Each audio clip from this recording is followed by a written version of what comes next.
নমস্কার, কেমন আছেন সবাই? চলে এসেছি নতুন একটি ব্লগ নিয়ে।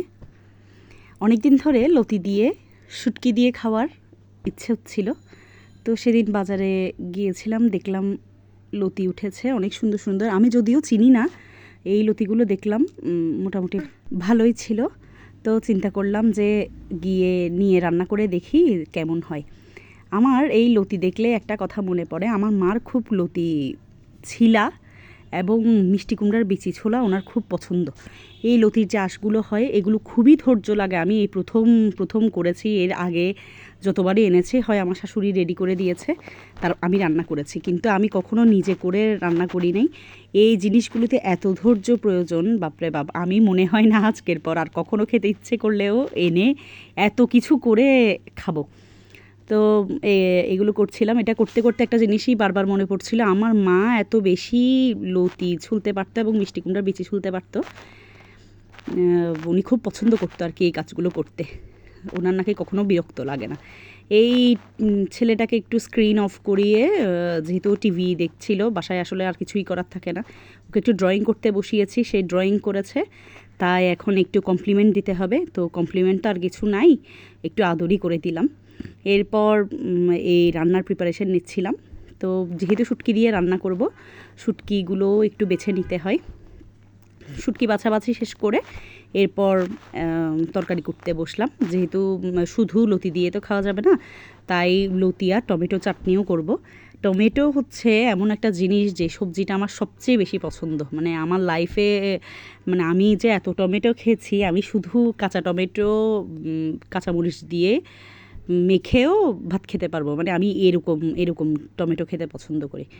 তো এগুলো হচ্ছে তরকারির জন্য কেটে নিচ্ছিলাম, আর কিছু হচ্ছে টমেটো চাটনির জন্য কেটে নিচ্ছিলাম। তো চাটনিগুলো একটু ছোটো ছোটো করে কাটতে হবে, আর যেগুলো তরকারিতে দেবো ওগুলো তো একটু বড় করে কেটেছি, আপনারা দেখেছেন। তো এই হচ্ছে রান্নার প্রিপারেশন করাটা আসলে খুবই কষ্টকর, অনেকক্ষণ ধরে করতে হয়। এরপর রান্না শুরু হয়ে গেল। একটু পেঁয়াজ, যা টমেটো নিয়েছিলাম ওখান থেকে অল্প টমেটো এখানে দিয়ে দিয়েছি, একটু ভাজা ভাজা হয়ে এসছে। এরপর লতি দিয়ে দিয়েছিলাম, যাতে একটু তেলে লতিটা একটু ভাজি হয়। এটা ভাজাভাজি করা শেষ করে তারপর এখন মশলা দিয়ে দিব। এই মশলাটা দেওয়ার পর এদিকে গরম পানি দিয়ে দিচ্ছিলাম পাশে। মাঝখানে একটু বাচ্চাটাকে দেখতে যাচ্ছি, দেখি বাচ্চা যদি চুপ করে থাকে তার মানে মনে করবেন বাসায় কিছু একটা ধ্বংসযজ্ঞ হচ্ছে। দেখেছেন, এখন নিচে এগুলো করেছে সে, আবার আমাকে দেখাচ্ছে। এই টমেটো চাটনিটাও পাশে দিয়ে দিয়েছি, এখানে পাশে আমার লতি হচ্ছে আর টমেটো চাটনিটা হচ্ছে। লতি তরকারিটা প্রায় হয়েই গিয়েছে, একটু টেস্ট করে দেখলাম ভালোই হয়েছে। এই টমেটো চাটনিতে আগেই লবণ দিয়ে দিয়েছিলাম, এরপর মশলাগুলো দিচ্ছি। এই টমেটো চাটনিটা যে এত ভালো হয়, সেদিন ছোটো মামি এসেছিল, ওনাদেরকে বেগুন দিয়ে টমেটো চাটনি করে দিয়েছিলাম। উনি পরে একদিন ফোন করেও বলছে যে তোমার বেগুন আর টমেটো চাটনিটা এত বেশি ভালো হয়েছে। দেখেছেন সারাদিন ঘরে কি করে। আপনারা যারা ভিডিও দেখে বলেন ভাই তোমার বাচ্চাটা কি কিউট, কি সুন্দর করে কথা বলে, এত ভালো লাগে, ভাই মোটেও শান্ত না, ও খুবই দুষ্ট। এই যে এখন আমার পাশে বসে বসে শুনছে আমি কি বলছি ওর নামে।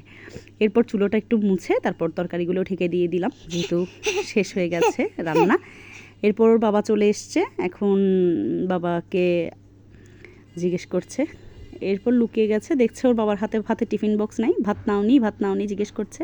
যেহেতু আপনাদের দাদা চলে এসছে, এখন রাখি। সবাই ভালো থাকবেন, সুস্থ থাকবেন।